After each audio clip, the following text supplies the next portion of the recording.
हे गुरु ब्रह्मा हे गुरु विष्णु हे शंकर भगवान आपके चरणों में।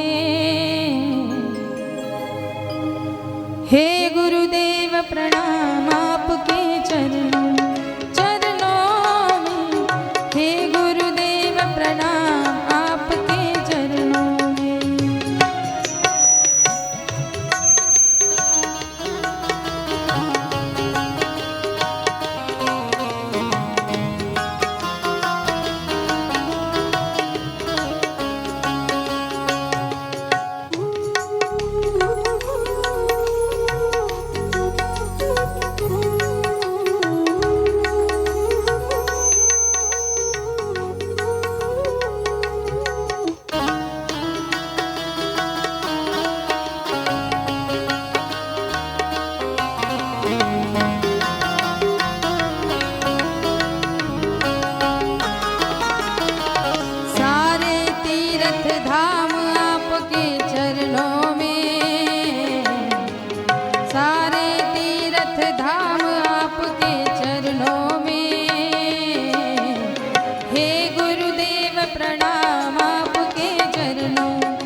हे शंकर भगवान आपके चरणों में। हे गुरुदेव प्रणाम आपके चरणों में।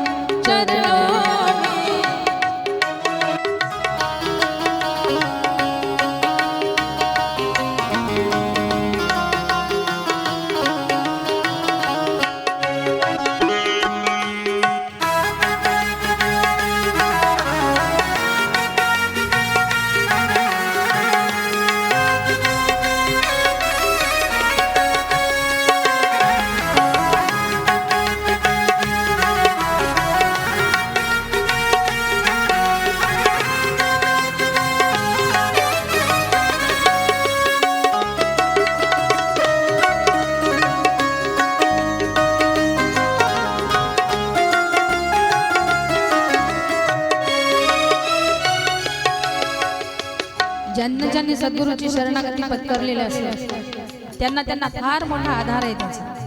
कुठल्याही प्रकारची भीती मनामध्ये राहत नाही। काही संकट आलं तर त्या जीवाला असं वाटतं माझे सद्गुरू या संकटातून माझी मुक्तता करतील, म्हणून तो मात्र निवांत राहतो। म्हणून सद्गुरूच्या चरणांचा आसरा फार महत्त्वाचा आहे। काय करू शकतात? निर्बल को बनवान बना दो, मूर्खों को गुणवान प्रभु।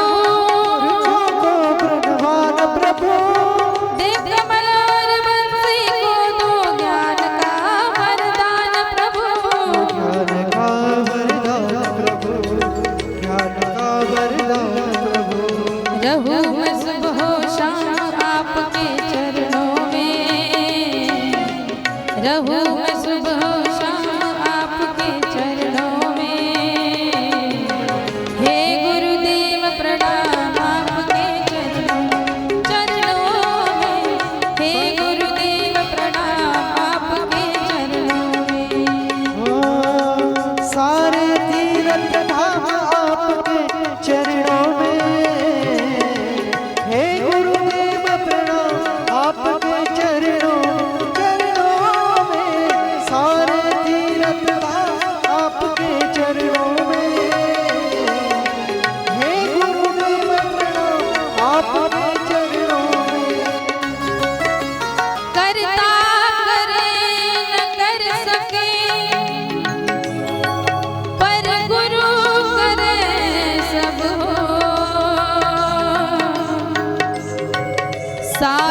कृपा खंड में गुरु से बड़ा न कोई प्यारे, गुरु से बड़ा न कोई। सारे तीर्थ धाम आपके चरणों में,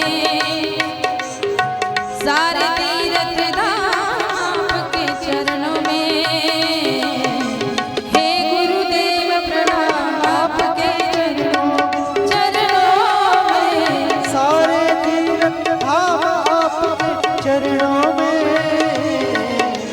हे गुरुदेव प्रणाम आपके चरणों में। हे गुरुदेव प्रणाम आपके चरणों में। हे गुरुदेव प्रणाम आपके चरणों में। हे गुरुदेव प्रणाम आपके चरणों में। सच्चिदानंद समर्थ सद्गुरु संत श्रीपाद बाबा की जय। कोण असतात गुरु? गुरु आई असतात, गुरु बाप असतात. गुरु म्हणजे माय बाप, पाय धरता हरती ताप. आपल्या जीवनातली संकट जी आपले आई वडील सुद्धा निवारण करू शकत नाही, त्या संकटाचं निवारण आपले सद्गुरू करतात. पूर्ण विश्वास ठेवा त्यांच्यावर. कारण जरी आई वडिलांनी आपल्याला जन्म दिलाय तरी जन्म के दाता मात पिता है, आप कर्म के दाता हो, आप मिलाते हो ईश्वर से, आप ही भाग्य विधाता हो, आप ही भाग्य विधाता हो। दुखिया मन को रोगी तन को,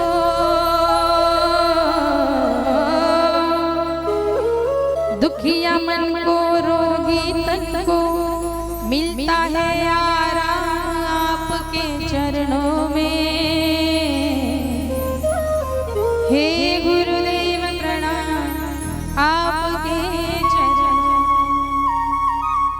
दुःखी असणाऱ्या मनाला कुठं शांती लागत असेल तर ते सद्गुरूंच्या असणाऱ्या नामचिंतनामध्ये त्यांच्या चरणाजवळ मिळते. रोगी असणाऱ्या शरीराला कुठे निवांतता मिळत असेल, त्याला आराम मिळत असेल तर त्या सद्गुरूच्या नामस्मरणामध्ये.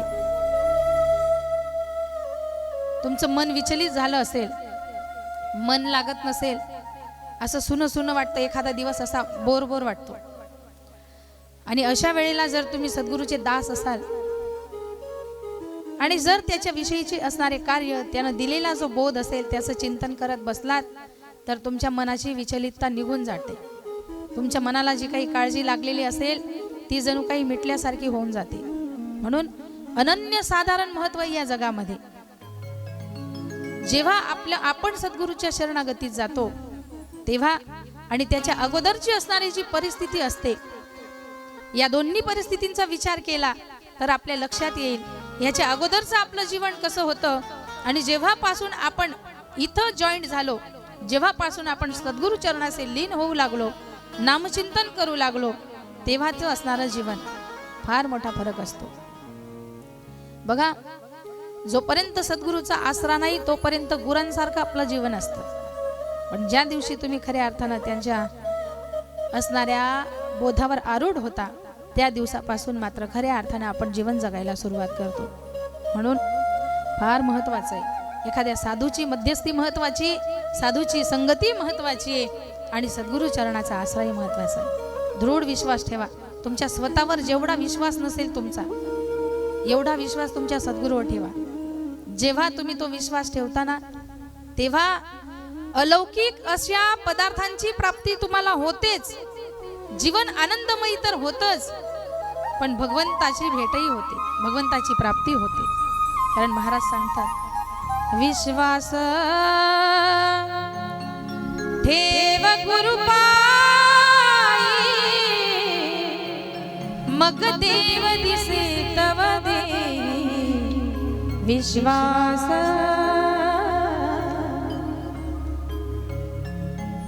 अमकाच पाहिजे असं माझं म्हणणं नाही, पण ज्याची शरणागती तुम्ही पत्करलेली असेल, ज्या सद्गुरूच्या शरणागतीत तुम्ही गेलेला असाल, त्याच्यावर एवढा विश्वास ठेवा की ते सद्गुरू प्रवृत्त झाले पाहिजे, मी याच्या प्रत्येक कार्यात त्याला सहकार्य करणार आहे. राजा परीक्षिती गंगा तटावर बसलाय, पण भगवंतानं प्रेरित केलं, त्याला गरज आहे, अंतःकरणपूर्वक साथ देतोय, आणि म्हणून त्या साधेला हाक म्हणून भगवंतानं प्रेरित केलं शुकमुनींना आणि राजा परीक्षितीच्या जवळ पाठवलं. काही परिस्थिती अशी आहे, सद्गुरू स्वतःहून साधक शोधत जातात. कुठं कुठं परिस्थिती अशी आहे, साधक आपल्या सद्गुरूंना शोधत येतो. ते यांना शोधत गेले काय आणि ही त्यांना शोधत गेले काय, पण जेव्हा दोघांची भेट होते तेव्हा मात्र तो त्या साधकाच्या जीवनातला अलौकिक असा दिवस असतो, अलौकिक असा क्षण असतो. आणि त्या दिवसापासून मात्र असं धरा की खऱ्या अर्थाने आपल्या जीवनाला सुरुवात झाली. म्हणून याही ठिकाणी संतांची मध्यस्थी तेवढीच महत्वाची. भगवंताच्या प्राप्तीसाठी सत्संग फार महत्वाचा आहे. असं समजा भगवंताच्या प्राप्तीचा ही कथा एक बहाणा आहे असं समजा. आपला मूळ उद्देश काय आहे?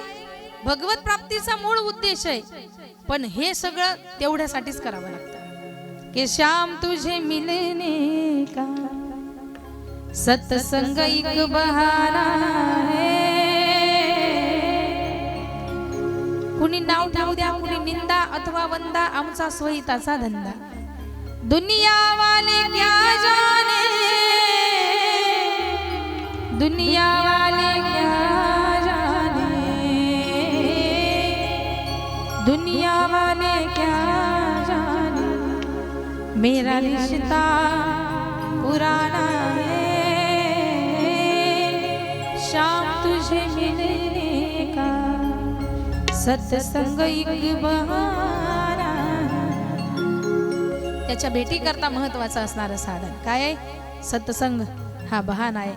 म्हणून इथं आल्यानंतर भगवत नामाचं असणारं जे पान आहे त्याचं आपल्याला मन भरून तृप्त होईपर्यंत पान करायचं आहे आणि भगवंताच्या अलौकिक अशा कथा आपल्याला श्रवण करायच्या.